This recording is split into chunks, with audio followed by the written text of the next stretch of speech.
Hey guys, it's Eddie here from DilleenProperty, and today I'm doing another quick video really quickly to explain a little bit about self-managed super funds, SMSFs, my experience and my thoughts on them, and just basically how I've went about purchasing a property using a self-managed super fund. So real quick, a lot of people think that there's a lot of misconceptions out there about self-managed super funds, and that you have to have lots and lots of money in your self-managed super fund to purchase property. I've had people say, "Oh, you can't purchase in a self-managed property within a self-managed super fund unless you have over, say $200,000 in your super."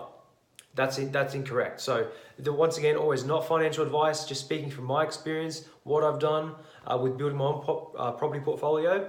I've recently purchased property in a self-managed super fund. I'm quite young, so I didn't have a lot of money in that super.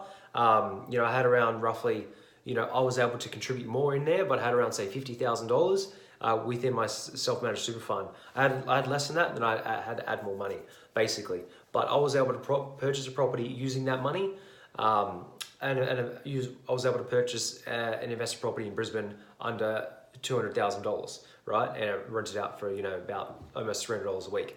So yeah, there's lots of different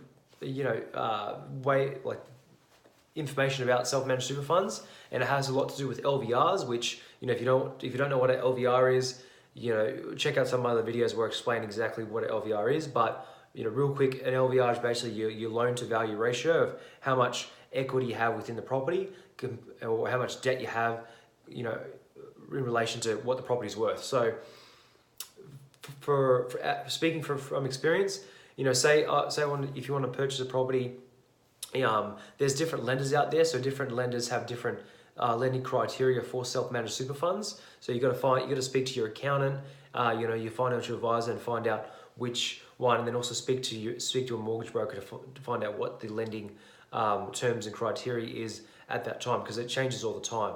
So for example, for me, I purchased property. You have to say, if you're purchasing a property using your self-managed super fund, you have to first set up that self-managed super fund. So that can take anywhere between 1 month, 2 months to roll your super over to a self-managed super fund.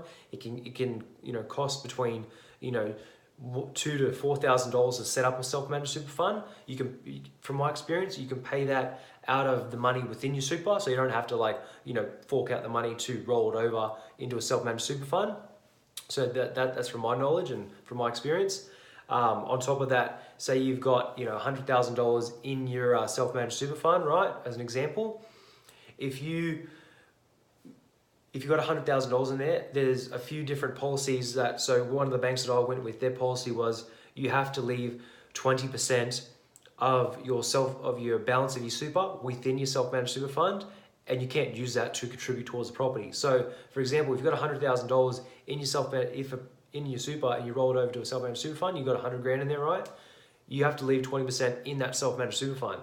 So you have to leave $20,000 of that $100,000, which is 20%, in that self-managed super fund, and then you can usually only use the rest, so $80,000.